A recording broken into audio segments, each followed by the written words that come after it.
yang pertamanya marilah sama-sama kita menyusun kalimah syukur kepada Allah Subhanahu wa taala kerana pada malam yang penuh indah dan barakah ini dapat kita bertemu sekali lagi dalam kuliah mingguan kita dalam membincangkan surah-surah dalam Quran insya-Allah. Baik, tanpa buang masa, kita terus masuk kepada surah seterusnya yang ingin kita bicarakan. Kita sudah menyentuh beberapa surah sebelum ini. InsyaAllah kita akan sambung surah seterusnya, iaitu surah An-Naba. Menggunakan kitab yang selalu kita bicarakan, iaitu Awwalu Marrah At-Tadabbarul Quran. Bahasa Arab, kalau bahasa Melayu bermakna kali pertama aku mentadabbur Quran, dikarang oleh Syekh Adil Muhammad Khalil, ditulis untuk memahami secara ringkas akan surah-surah dalam Quran. Baik, kita masuk kepada surah An-Naba. Surah An-Naba merupakan surah Madaniyah. Perkara pertama yang perlu kita ambil maklum ialah surah An-Naba merupakan surah Madaniyah. Bila sebut tentang surah Madaniyah, bermakna surah ini turun selepas Nabi berhijrah. Ada dua sahaja sering saya ulang, Madaniyah dan Makiyah. Pucung niyah tak ada. Dua sahaja. Kalau Makiyah, apa Ustaz? Turun sebelum Nabi berhijrah.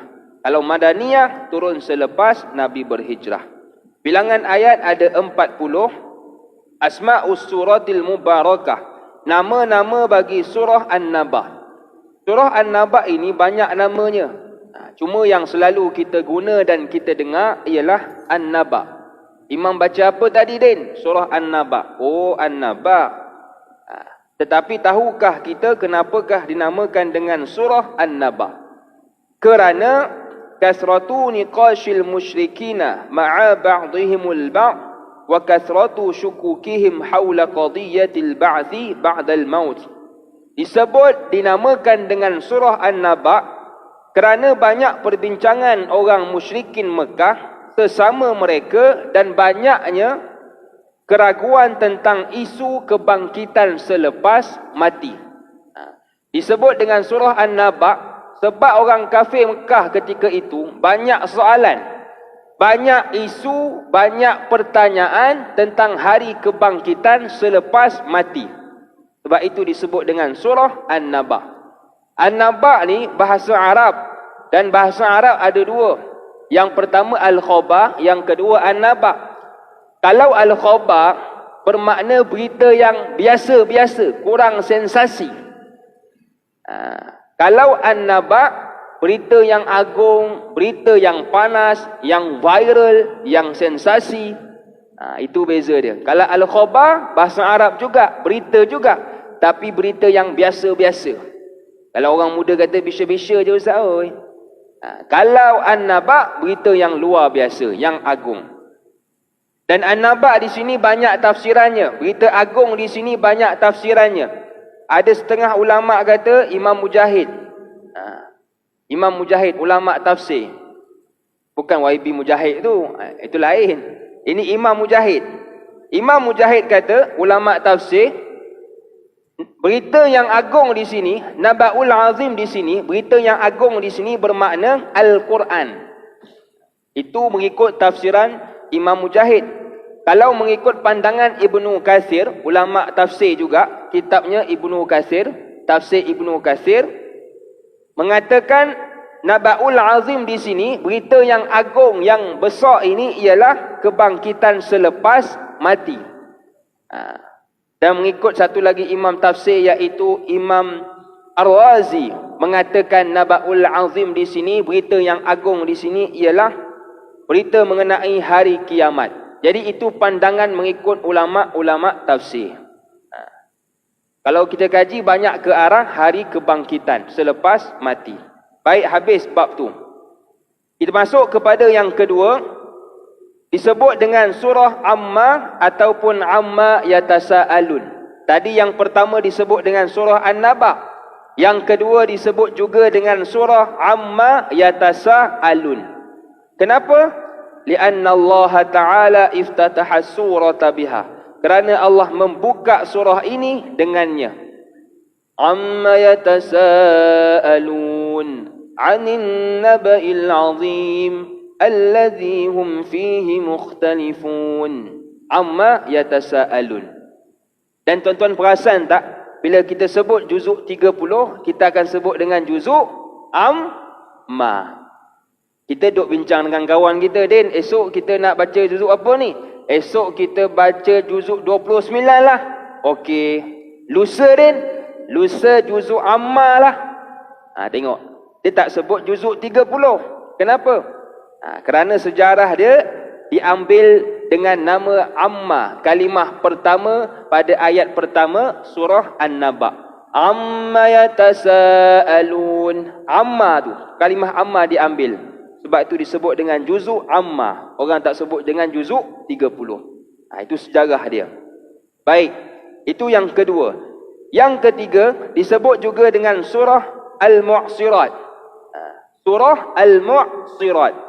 Kerana kalimah Al-Mu'sirat hanya ada dalam surah An-Naba, tiada dalam surah yang lain.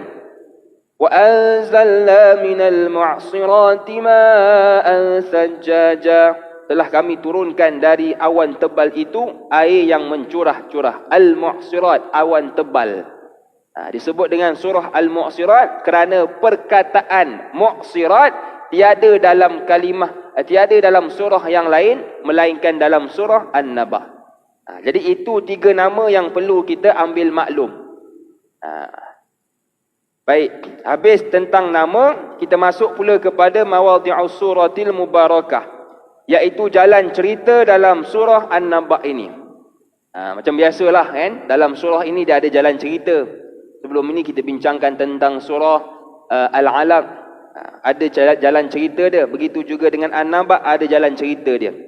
Jalan cerita yang pertama, plot yang pertama, berdasarkan ayat 1 hingga ayat 6 surah ini, dia nak cerita tentang tasa'ulu wa ikhtilaful musyrikina haulal ba'si.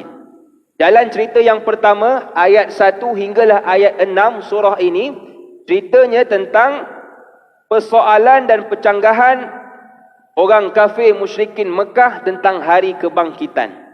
Kalau tuan-tuan baca ayat 1 hingga ayat 6 ayat itu cerita tentang banyaknya soalan orang kafir Mekah ini kepada Nabi SAW. Dan soalan itu bukan dia tanya nak tahu, tapi sebab nak jatuhkan Nabi. Ada 5 soalan yang paling kerap orang kafir tanya kepada Nabi. Dia tanya bukan nak tahu, tapi nak jatuhkan Nabi. Macam kita lah kadang-kadang tanya cikgu, tanya ustaz, tanya bukan sebab nak tahu pun. Dia dah tahu tapi dia nak test ustaz tu. Ustaz nampak pakai serban, ada ridak di belah kanan. Oi, alim ni. Kita test sikit. Ustaz nak tanyalah apa ya hukum? Ustaz pun tak boleh jawab. Dalam hati dia kata, apalah ustaz, gaya je lebih, ridak di bahu, serban 3-4 tingkat sampai begitu kepala semayang. Tapi tanya bab ni pun tak boleh jawab. Apalah. Ustaz ni manusia juga, memang dia belajar kadang-kadang terlupa. Kena rujuk kitab juga. Ada yang dia teringat dia boleh jawab. Jadi orang macam ni perangai macam orang kafir. Dia tanya Nabi bukan nak tahu pun, tapi sebab nak jatuhkan Nabi. Supaya Nabi tak boleh jawab, orang sekeliling Mekah kata, kau tengok, kata Nabi, itu pun tak boleh jawab. Jadi bila orang kata betul juga, kau kata kau Nabi tapi tak boleh jawab, tak nak ikutlah. Tengok. Jadi ini 5 soalan yang diajukan orang kafir kepada Nabi. Dan 5 soalan ni, soalan kebat. Kemahiran berfikir aras tinggi, di luar kotak. Kalau orang tak hebat, tak boleh jawab. 5 soalan. Yang pertama, orang kafir selalu tanya Nabi, wahai Muhammad, aku nak tanya kau ni. Kau duk sibuk tanya pasal kiamat-kiamat ni, nak tanya kau ni. Tak boleh ke Allah ni ada sekutu? Dia tanya Muhammad, kau kata Tuhan kau ni satu. Tak boleh ke Allah tu ada 2? Tak boleh ke? Kalau kita nak jawab apa? Betul juga. Tak boleh ke Tuhan ada 2? Kalau kita ni orang yang tak beriman dan tak ada kefahaman tentang Islam. Tapi Nabi boleh jawab juga soalan yang pertama. Ini soalan biasa-biasa lagi. Sebab apa? Ada bantuan Allah. Nabi ni ada bantuan Allah. in huwa illa wahyu yuha. Nabi bercakap atas dasar wahyu. Itu yang pertama, Nabi boleh jawab. Yang kedua, dia tanya lagi soalan yang kerap ditanyakan kepada Nabi. Orang kafir tanya bagaimana? Yang kedua, sempurna, alam yang sempurna ini Allah akan hancurkan. Kau tengok alam ni, bumi ni, dah elok-elok cantik, gunung ada, langit ada, bintang ada, pokok ada, laut ada, dah elok cantik, takkan nak musnahkan? Sia-sia je diciptanya. Kalau kau kata ini Tuhan kau buat, sia-sia Tuhan kau buat, lepas tu Tuhan kau musnahkan balik. Kalau kita betul juga, Tuhan dah buat elok-elok, dia nak musnahkan. Sayang. Macam kita lah buat rumah, runtuhkan balik. Sayang. Sebab itu orang kalau tak beriman, dia hanya fikir logik akal, dia akan ikut orang kafir, dia tak ikut Nabi. Betul juga. Nabi boleh jawab tak? Nabi boleh jawab soalan yang kedua. Sebab apa? Allah bantu Nabi. Dan 5 soalan ini, jawapan dia ada dalam juzuk 30. Bukan hanya dalam surah An-Naba, ada dalam surah An-Nazi'at, surah Abasa, dalam juzuk 30. 5 jawapan yang diajukan oleh orang kafir tadi. Itu yang kedua. Yang ketiga dia tanya lagi, makin susah soalan dia. Dia tanya Nabi, wahai Muhammad, nak tanya lagi engkau ni. Kau kata kita akan dibangkitkan, kita akan mati dan kemudian kita akan dibangkitkan. Boleh ke kau kata nanti bila kita mati, tulang belulang kita hancur, kemudian bila dibangkitkan semula akan dicantumkan balik tulang belulang yang hancur tu? Boleh ke? Tadi dah hancur, lepas tu nak cantum balik. Kita yang patah kaki kalau nak cantum balik pun kadang-kadang tak tercantum. Susah. Tengok. Dia tanya Nabi. Supaya Nabi tak boleh jawab. Supaya orang sekeliling Nabi dengar. Biar Nabi tak boleh jawab, orang akan ikut orang kafir. Kalau kita nak jawab apa? Kalau kita orang tak berilmu, betul juga ya. Tak terfikir pula aku. Tapi Nabi tetap boleh jawab soalan kebat ini. Kerana apa? Allah bantu Nabi. Ada jawapan dia dalam juzuk 30. Itu soalan yang ketiga. Soalan yang keempat, dia tanya lagi kepada Nabi, wahai Muhammad, aku nak tanya kamu. Kalau kau tengok, setiap inci perbuatan ini kau kata akan dicatat oleh Allah. Sama ada baik atau buruk, kecil, besar, nampak, tak nampak, semua akan dicatat. Takkanlah semua dicatat, paling kurang yang besar, paling kurang yang nampak. Takkanlah niat tak baik, niat yang dalam hati tak nampak ni, takkanlah Allah nampak juga. Paling kurang kalau mencuri tu je lah nampak. Kalau niat tak baik, takkan Tuhan kau nampak juga. Tengok dia tanya Nabi. Nabi jawab juga. Dalam juzuk 30 ada jawapannya. Itu yang keempat. Dia tanya lagi. Supaya apa? Nabi tak boleh jawab dan orang yang ikut Nabi berpatah balik kepada kafir. Dia tanya lagi, salahkah yang kaya terus kaya dan mengambil kesempatan terhadap orang yang lemah kerana mereka tak nak berusaha? Orang kafir yang kaya ditanya kepada Muhammad, tak boleh ke kami yang kaya ni ambil kesempatan kepada orang yang lemah? Siapa suruh orang tak nak usaha? Badan muka kau jadi miskin, siapa suruh kau tak nak usaha? Tak boleh ke? Kalau kita fikir betul juga. Dah dia malas usaha, lantak dia lah. Betul juga. Tapi Nabi jawab juga soalan kebat ini berdasarkan wahyu Allah, ada disebut dalam juzuk 30. Jadi ini 5 soalan orang kafir tanya kepada Nabi yang luar akal. Yang kalau kita fikir, betul lah, tak logik. Tak logik. Itu soalan-soalan yang diajukan oleh orang kafir kepada Nabi. Niat bukan nak tahu, tapi nak peli Nabi supaya Nabi tak boleh jawab dan orang tak ikut Nabi. Itu plot yang pertama. Kita masuk kepada plot yang kedua. Berdasarkan ayat yang ke-7 hingga ke-16. Ayat yang ke-6 hingga 16. Plot yang kedua ini, ayat 6 hingga 16, Allah jawab balik pertanyaan orang kafir. Yang cantiknya, orang kafir dia tanya soalan kebat. Kemahiran berfikir aras tinggi, luar kotak. Bahasa mudah, soalan tak logik. Tapi bila tanya kepada Muhammad, Nabi kita, Nabi membalas dalam keadaan jawapan yang logik. Soalan macam tak logik, luar kotak. Tapi bila Nabi balas, jawapan yang logik, depan mata je. Tengok. Tak payah nak balas dengan jawapan yang level tinggi, tak payah nak balas dengan jawapan yang kebat, tak payah. 9 jawapan yang diajukan oleh Allah kepada orang kafir.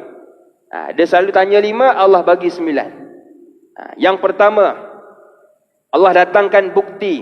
Pada ayat yang ke-6 Allah kata kau tengok bumi.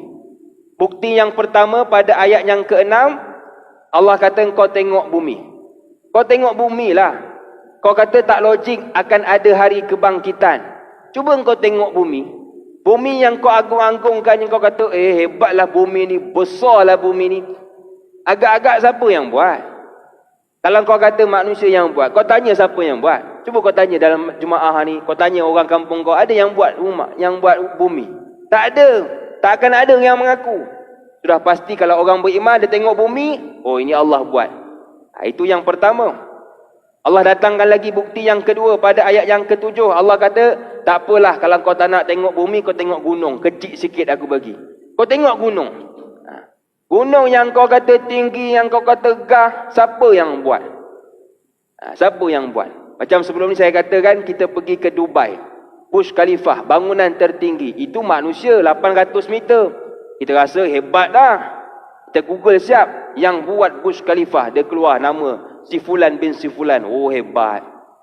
Tapi kalau tengok gunung tertinggi Everest 8,000 meter. Tadi 800, ini 8,000 meter. Siapa yang buat? Cuba Google. Yang buat gunung Everest. Google balas, gila kata dia. Mana ada orang nak buat gunung Everest? Orang beriman dia tengok gunung Everest, dia akan katakan Allah yang buat. Sebab apa? Tak logik kalau manusia buat. Tapi orang kafir tak nak tanya juga. Bila Allah kata kau tengok gunung, dia tak nak percaya juga. Sebab apa? Niat asal tak betul. Tanya bukan nak tahu, tapi nak jatuhkan Nabi. Allah balas lagi, tak apa. Kalau kau tak nak percaya, kau tengok pasangan kau sendiri. Tanda yang ketiga, pada ayat yang ke-8 Allah kata, cuba kau tengok pasangan kau. Setiap hidup ni ada pasangan, kata Allah. Kehidupan ni ada pasangan. Ada siang, ada malam. Kalau manusia, ada lelaki, ada perempuan. Cuba kau tengok isteri kau. Kau kahwin dengan siapa? Isteri. Kalau kau kahwin lelaki dengan lelaki, boleh tak? Tak boleh. Tak ada dalam sejarah, lelaki kahwin dengan lelaki dapat anak. Tak ada, tuan-tuan. Tak ada lagi. Tapi ada orang percaya juga. Ada orang tu dia post dekat Instagram. Dia dengan lelaki. Dia lelaki dengan lelaki. Tak tahulah siapa yang ambil jawatan isteri sebagai suami, sebagai isteri. Wallahualam. Tak tahu dia isteri ke dia suami, ataupun yang satu lagi tu isteri atau suami.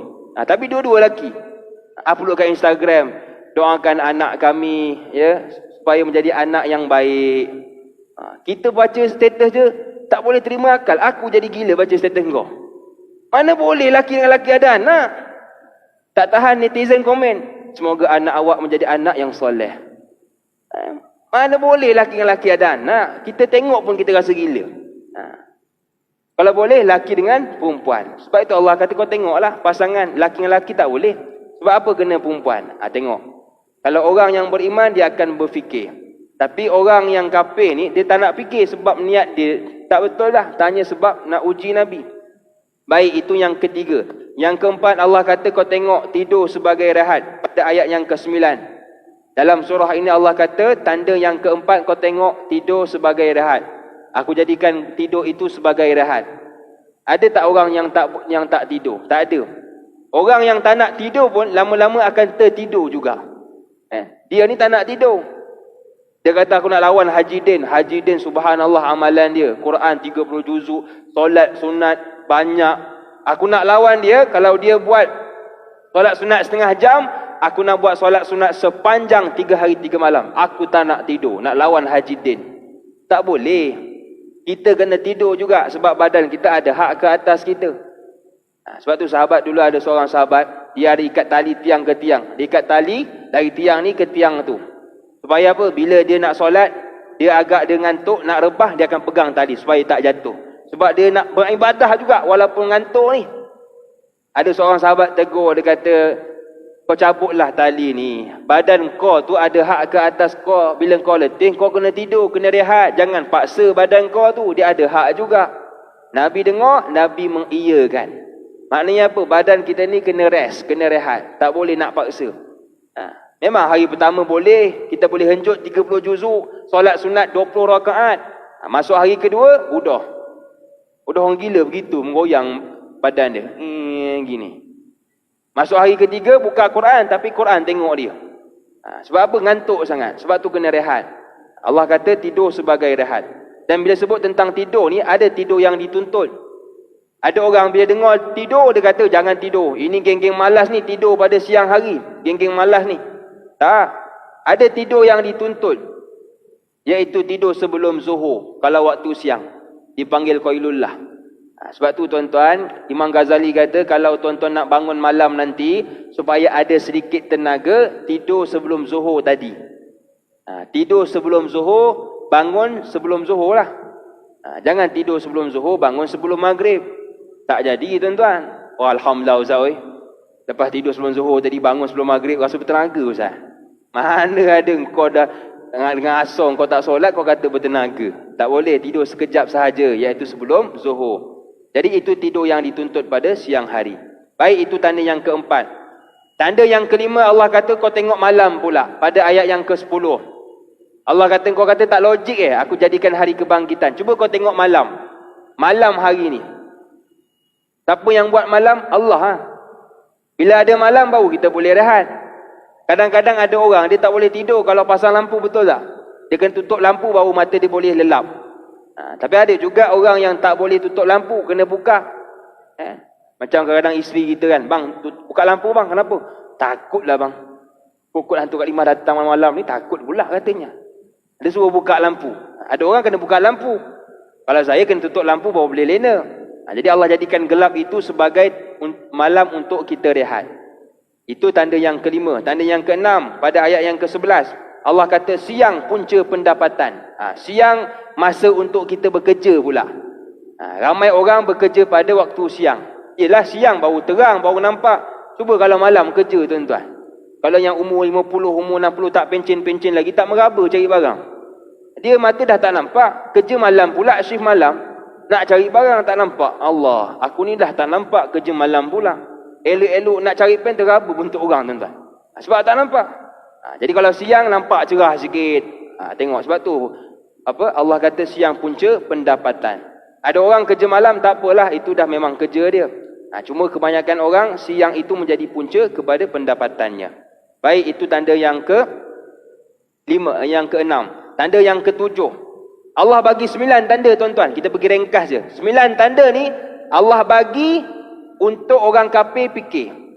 9 tanda ni semua Allah bagi benda yang nampak, benda yang boleh tengok dengan mata, dengan logik akal. Tengok malam, nampak malam. Tengok pasangan, nampak isteri. Tengok gunung, nampak gunung. Yang logik, yang akal boleh fikir. Tapi diorang tak nak fikir juga sebab niat tak betul. Pada ayat yang ke-12 Allah kata atas kita ada 7 langit. Atas kita ni kata Allah ada 7 langit. Cuba kau tengok langit. Siapa yang buat? Sudah pastilah Allah. Yang ke-13, pelita yang terang matahari. Cuba kau tengok matahari, siapa yang buat? Ada orang dia anggap matahari tu Tuhan. Macam baru ni saya balik ke rumah saya di Jalan Reko Kajang. Saya nak balik tu, ada di belah kanan saya bus station. Station bus. Ada seorang tu dia duduk. Saya ingat dia nak tunggu bas. Saya pun tengok gitu je lah. Ingat nak tunggu bas. Tak lama tu dia berdiri. Dia berdiri, lepas tu slow dia angkat tangan. Ingat nak yoga ke apa? Dia angkat tangan, ada pun sembah. Cakap kau sembah aku ke apa ni? Sementara aku ustaz kau sembah pula aku kan. Rupanya dia sembah matahari yang baru naik, yang baru terbit. Itu pandangan dia, agama dia tak apa lah. Tapi sebenarnya matahari itu makhluk Allah. Cuba kalau tengok, dia ada, sekejap dia ada, sekejap dia tak ada. Tapi kalau orang beriman tengok matahari, dia akan kata matahari itu sudah pasti ada kuasa yang mewujudkannya, tak lain tak bukan Allah Subhanahu Wa Taala. Itu pada ayat yang ke-13. Pada ayat yang ke-14, turunkan dari awan hujan yang mencurah. Allah turunkan hujan sebab manusia perlukan air. Kalau tak ada air tuan-tuan, baru ni kawasan tuan-tuan ada air? Ada? Ada, alhamdulillah. Member saya duduk di Gombak. Dia kata tak ada air, dia pergi duduk hotel. Satu malam RM600, hotel dekat Times Square. Dia orang kaya, dia duduk Gombak. Dia kata, Ana Syekh tak ada air, Ana pergi Times Square dengan isteri. RM600. 3 malam duduk, subhanallah. Sebab tak ada air kat Gombak. Kita kalau tak ada air tuan-tuan, tak mandi sehari tak boleh tuan-tuan. Tuan-tuan boleh tak mandi sehari? Oh, saya steady Ustaz. Saya paling lama seminggu tak mandi. Okey je Ustaz. Itu engkau, aku tak boleh kena mandi setiap hari. Maknanya apa? Air ni penting. Allah curahkan air. Bila tak ada air, kita kata mana air ni? Bila dah ada air, merungut pula. Macam kat KL baru ni kan. Air terlebih pula, banjir pula kat KL. Aduh, merungut pula. Air terlebih pula. Ini air tak ada langsung kat Selangor. Jadi manusia ni serba tak kena. Lebih tak boleh, kurang tak boleh. Jadi air ni Allah turunkan sebagai kegunaan kita. Allah kata cuba tengok siapa yang turunkan hujan. Tak boleh jawab orang kafir. Yang ke-15, dengan air hujan itu adanya tanam-tanaman dan biji-bijian. Dan yang seterusnya pada ayat yang ke-16, dengan air hujan juga jadilah kebun-kebun yang rendang. Jadi ini 9 tanda yang Allah berikan kepada orang kafir sebagai jawapan atas soalan mereka. Yang jawapan ini bukan di luar objek akal. Jawapan yang logik. Walaupun soalan kebat, dibalas dengan jawapan yang logik. Depan mata boleh tengok. Tapi tetap tak nak beriman orang kafir tadi. Sebab apa? Niat asal tanya tak betul. Jadi itu plot yang kedua. Tentang bukti-bukti yang Allah jadikan sebagai tanda kepada orang kafir. Itu plot yang kedua. Plot yang ketiga dalam surah ini berdasarkan ayat 17 hingga ayat 19 surah An-Naba ini, ceritanya tentang wasafa masyhadi liyaumil qiyamah, iaitu Allah menyifatkan gambaran hari kiamat. Plot yang ketiga ayat 17 hingga ayat 19 ceritanya tentang gambaran hari kiamat. Allah ni walaupun dia tak bagi tahu bilakah tarikh kiamat yang sebenar, tapi Allah bagi gambaran hari kiamat. Allah ni baik. Sebab Allah tak nak bagi tarikh yang sebenar. Sebab manusia faham-fahamlah. Dia kata bila, kalau orang kafir tanya kan, wahai Muhammad, bila kiamat? Kiamat tahun 2030.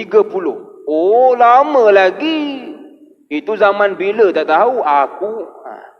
Kalau orang kafir, Nabi kata, kiamat berlaku 2030, zaman kita yang akan datang ni, terus seronok dia, terus kafir lah dia. Sebab dia kata, oh lambat lagi, aku ingat kiamat esok lusa. Kalau esok lusa, naklah juga masuk Islam. Ini lambat lagi. Oh tak apalah. Tengok, sama juga kita kan. Kalau exam esok, belajar malam ni. Mak panggil makan, tak makan. Tapi kalau exam minggu depan, bulan depan, tahun depan, oh steady dia. Tak belajar. Itu kelemahan kita. Jadi walaupun Allah tak bagi tahu tarikh sebenar, Allah bagi tahu gambaran supaya kita bersiap sedia. Yang pertama Allah kata, sangkakala kedua ditiup lalu manusia datang berduyun-duyun.